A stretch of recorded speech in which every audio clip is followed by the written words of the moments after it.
let's start off with what the NeuraLink device actually is. It is a brain mapping platform and brain-computer interface that hopes to be able to use BCIs to assist amputees in manipulation of their prosthetics. That has been the core goal of this organization from day one, regardless of what Musk has told the world it will be capable of doing. To hear Musk speak on the device, however, he seems to think it's a miracle device that's a cross between the instant gratification style learning in the Matrix, combined with the download capacity of Johnny Mnemonic, and the healing power of the robot chip from Deadly Friend, which isn't surprising, since he seems to borrow most of his flashy technobabble straight from the storylines of science fiction tales. So let's get into the presentation Musk gave to the press corps in August of 2020, getting the world caught up to date with NeuraLink. The presentation started off with Musk addressing the audience by himself, standing next to the surgical robot that he had no hand in designing, because if he did, his name would have been on the patent. He stated that the primary mission of NeuraLink is to solve important brain and spinal problems with a seamlessly implanted device. But then he proceeds to state a bunch of claims, only some of which have anything to do with this primary goal. And yes, we are going to go through every claim that he made later on, point for point. At one point of the presentation, he started to bash the Utah array. That is the only FDA-approved device in this category. And then he started comparing deep brain stimulation to kicking the TV. That happens to be a therapeutic device for over 150,000 patients. Musk then went on to demonstrate the recent change in the NeuraLink architecture, moving from a device located behind the ear, resembling a hearing aid, to a coin-sized insertion requiring a 23mm wide hole at the top of the skull through the parietal bone next to the sagittal suture, thereby weakening that skull plate. The device was then presented to the gallery. The 23mm device is 8mm thick. Average thickness of the parietal bone is 6mm, plus or minus 1.5mm, so it will either press into the brain slightly or create a bulge in the scalp. In comparison to the Utah Array implantable device, this device is actually massive. The difference is the electronics of a Utah Array are mounted externally. At the 7-minute mark, Musk declares this will be like having your smartwatch or phone directly wired into your brain, with all the same sensors, and he presented the diagram for the device along with the inductive charging system. In fact, he says most of this tech will come straight from smartwatches, making components easy to buy in bulk. At the 9-minute mark, Musk informs the press this open brain surgery will be done in less than an hour, without general anesthetic, and you'll walk out of the clinic with your brand new upgrade like nothing happened. Then he demonstrated the installation procedure video and proceeded to call out his 3 little pigs. We are meant to believe that of these 3 pigs, the one named Joyce does not have a link, the one named Dorothy supposedly had a link that had since been removed, and the third, called Gertrude, seemed to have a link installed that is feeding information to a monitor that is flashing and beeping in real time. Gertrude, however, really was not a happy camper and refused to come out on stage for quite a while. Now, although the audience swooned at the visual and auditory cues, this is actually nothing new. All they did was add a chime to an otherwise unremarkable EEG. And at that point, Musk trotted out the panel that we introduced at the beginning of the episode. Quick disclaimer, we're going to be showing some medical pics and video here, so if you're squeamish, turn around for a bit and just listen. Despite all the hype to the contrary, it should go without saying that open brain surgery is serious business. It is most often used as a last resort, life-saving decision that incurs all kinds of risk. The medical term for the procedure is called a craniotomy, when a piece of skull is removed to give doctors direct access to brain tissue to remove a brain tumor, blood or blood clots, relieve pressure after an injury or a stroke, repair a brain aneurysm or skull fractures, or treat other brain conditions. When that procedure is complete, the piece of skull is put back and secured into place after surgery. Risks associated with brain surgery include allergic reaction to anesthesia, bleeding in the brain, clots, swelling of the brain, coma, impaired speech, vision, coordination, or balance, memory problems, seizures, or strokes. For this installation process, the video demonstrates NeuraLink surgeons also have to cut through the 3 layers of meninges. These are critical protective tissues that protect your brain, cushioning it against the inside of your skull. They also keep cerebral spinal fluid contained, and they protect important blood vessels feeding the brain with nutrients and oxygen through the blood-brain barrier. All of these layers protecting your gray matter would have to be breached to install this device. Once exposed, the brain would then be subject to what they describe as a sewing machine type insertion of filaments directly into the brain tissue, 1,024 of them being plugged in by a robot. Although Musk says the robot takes great care to scan the sites so as not to puncture any blood vessels, you can see from this screenshot they certainly don't have that capability yet. All of these ones that are circled appear to have punctured blood vessels of different sizes. Also, the fact that the brains throb and move around quite a bit during this process will not help matters at all. Best case scenario, all goes well and it's time to close up. While in a regular craniotomy, once the procedure is completed, the piece of skull they took away is replaced and screwed back into place to heal. See, your skull is an extremely strong structure when it is fully intact, but yours won't be. The bone is not going back where it came from. By all accounts, the skull is going to be replaced with this device, sitting flush to the outside of your skull. That means not only will it not be sitting flush to the inside of your skull, it will result in a lack of integrity across your skull bone, and the pressures in your head will try to release through this weakness. If someone were to smack that particular area, it could send the device directly against the brain or into the brain, or slip it between the brain and the skull, damaging the meninges. It would not be unlike the care and attention required with a newborn's fontanelles, and it would be like that for the rest of your life. Musk has said that eventually this open brain surgery, which will be piercing every layer of protective barrier around your brain, will be conducted entirely by robot, will take less than an hour, that it will be done in about the same amount of time as it takes to get LASIK surgery, and for roughly the same cost.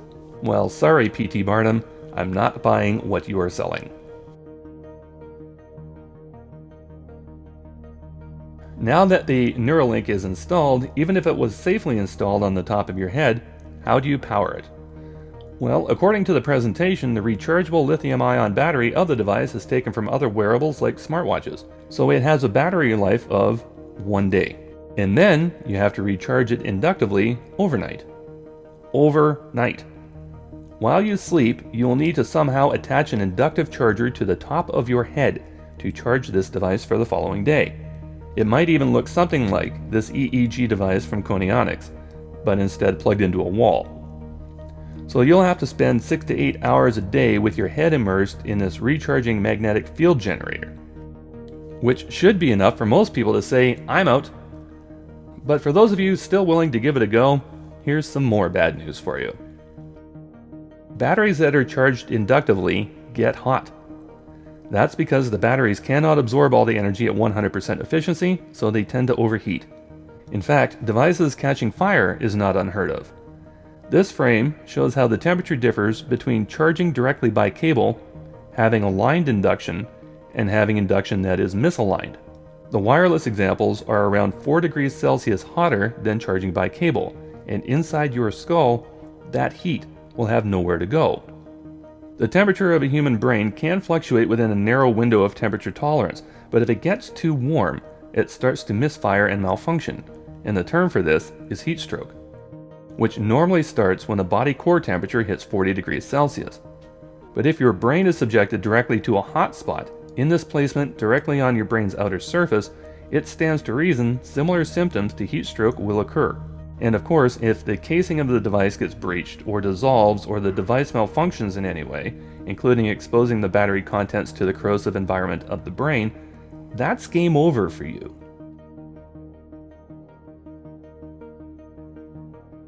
It's still amazing that Joe Rogan, who had Musk in his hot seat in May, didn't corner Musk on the claims he was making about his device. So many times he had Musk on the ropes and he just couldn't or wouldn't call him out for whatever reason. Here is the list of claims made during this news conference compared to whether or not they also came up during the Rogan interview, along with the time it was mentioned during the August 2020 presser. It will restore vision. Well, restoring vision is not a function of an implant chip. At best, the chip would be able to take the input of an external camera and pipe this directly into the brain's visual cortex. This is technology that presently exists, with a low success rate and low resolution image. It also takes a considerable amount of time for the brain to adapt to this input. To take it one step further, Musk said that the user would also be able to eventually see with superhuman ability using ultraviolet or infrared or X-rays or radar. And that's just pure nonsense on so many different levels, since the chip has nothing to do with the input captured by the camera. Restoring hearing. Again, this technology already exists, but it is not a function of any implanted chip. It would require an external microphone to capture the sound, which would then be sent through the chip to the brain's auditory cortex. This is just a version of hearing aids that already exist, or cochlear implants that don't require full open brain surgery. Being a panacea for issues ranging from memory loss to addiction to depression and extreme pain. Generally speaking, there is no cure-all for the items on this list. Strokes cause partial brain damage. Physical addiction is a full-body chemical imbalance. Hearing loss occurs as a breakdown between the eardrum and the auditory cortex. What he should put on this list, if he wants them to sell like hotcakes, is tell everybody it'll fix erectile dysfunction. Generalized device for any brain issue. This is too generalized a statement, and there's no cure-all for brain injury or disease. Correcting paralysis or quadriplegia. Again, this is not a present technology available with the chip, but it is closer than most other claims to the target result of the actual researchers. But the Scientific American pulled no punches on this claim, saying it's still, quote, a long way off. Curing symptoms of a stroke, including palsy. While the chip may be able to stimulate certain areas of the brain and assist in recovery, it will not resurrect dead or injured tissues. This stimulation technology already exists, by the way, with the vagus nerve stimulator, which does not require open brain surgery, although correcting damage in the brain from the stroke itself is often required. Human trials within a year. According to the inventor of two of the patentable concepts, Tim Hansen told the world this technology he helped create is barely suitable for use in animal research. Musk would counter this by saying it's been registered with the FDA as a breakthrough device, which sounds much more impressive than it is. On this chart from the FDA determining criteria for breakthrough devices, Musk barely qualifies even when stating the lofty ambitions he has for the device, never mind the actual practical applications of the technology, since there are already alternatives to many of the attainable claims. The ability to play video games such as StarCraft or Crysis in your head. Simply no. But oddly enough, these claims are what caused the unnamed male moderator of this presentation to perk up twice. Even if it were possible, this is probably the worst reason to undergo open brain surgery and get one of these devices. Full AI symbiosis. This is absolute nonsense, and yet it's probably why Musk is driving this concept so hard. He's paranoid about AI, which is why he and the rest of the people at OpenAI have no common ground. After making some laughable claims about AI and AGI early in the year, Jerome Bessenti, VP of AI at Facebook, took to Twitter and publicly called Musk out about his apparent lack of knowledge on this topic. In retaliation, as he does, Musk attacked Facebook, Bessenti, and Zuckerberg on Twitter, and helped prove their point. Telepathic communication. Even if it were possible with this tech, which it isn't, who would want this? First, the ability to speak is not only a necessary aspect of civilization, but the process of speaking allows you to filter what you are saying as you are saying it. Second, when you form a sentence, every word you choose to use is selected from a list of synonyms running in real time in your mind as you express your thoughts verbally.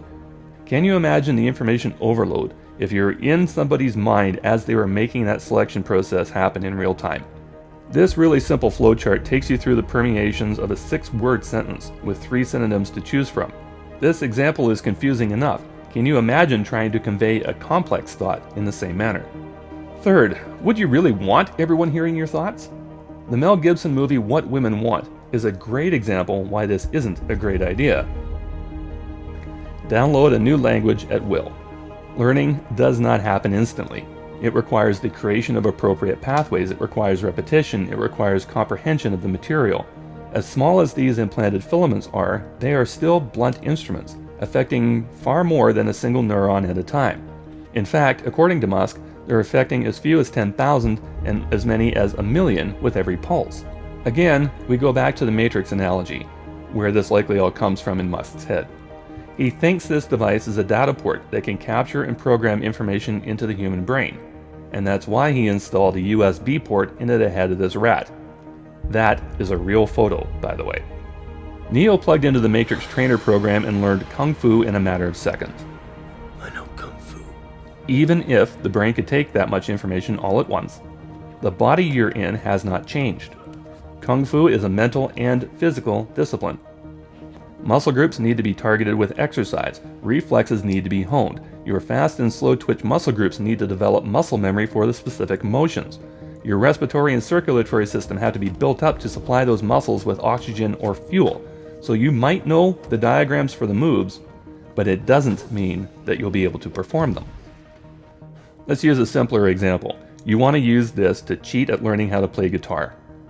You may be able to download the fingering charts, but your fretboard fingers won't have the calluses required, and you can't expect your strumming or picking fingers to have the dexterity required to play only the strings you're meant to play.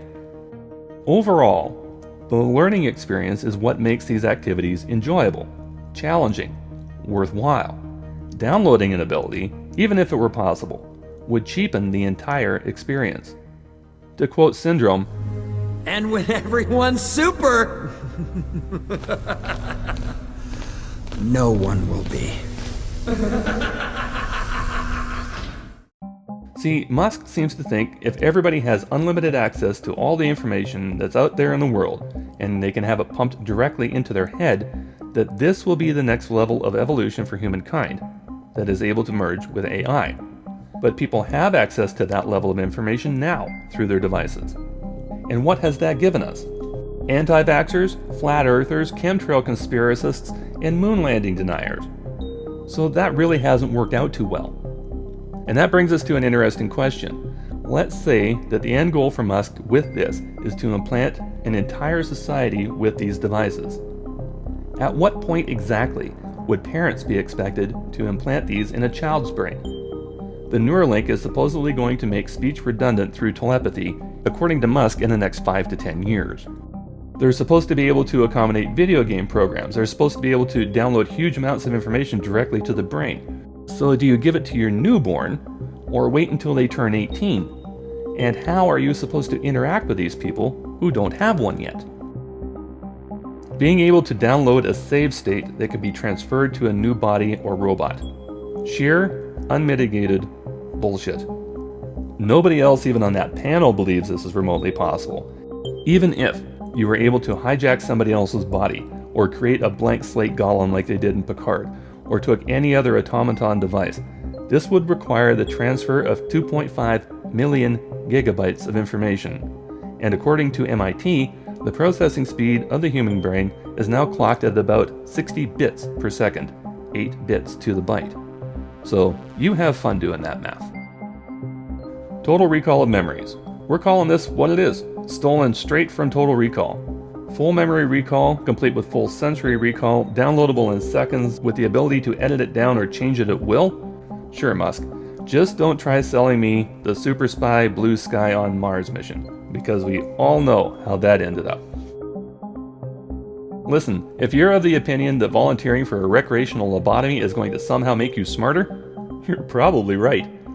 But don't assume, even if all these ridiculous claims come to pass, that everybody else either wants or needs to be wired up like Logan Marshall Green was in the movie Upgrade.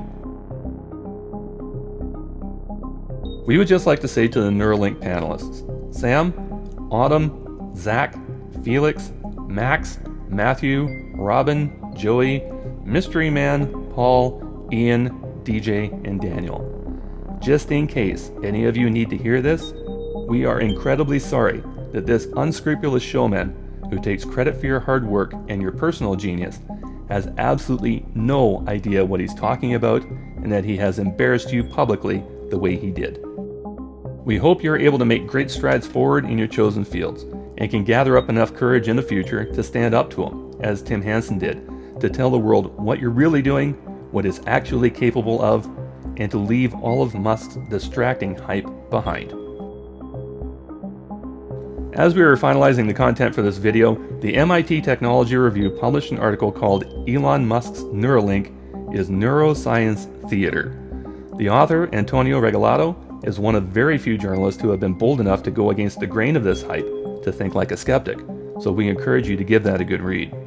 Also, just this morning, Futurism's Dan Robitsky released a very rare contrarian piece that cites the MIT doubts and quotes Professor Andrew Jackson's comments to the BBC, stating that this is, at best, mediocre neuroscience, and that it was unfortunate that they are presenting their work this way rather than in peer-reviewed papers that allowed for scrutiny. And PETA, thankfully, has now taken issue with the animal testing now that Musk has revealed his test subjects. They are calling on Musk to use himself as the primary subject if he wants to continue testing the device and to leave these animals be. Thank you for watching this episode of The Common Sense Skeptic, where we are this week celebrating our 2nd month anniversary. If you have any comments about the episode or additional information you'd like to share about any of the people that appeared on the panel, we would enjoy receiving it and may do a follow-up piece in the future. Hit that like button, leave your comments and questions below, and subscribe to the channel for the next time The Common Sense Skeptic returns.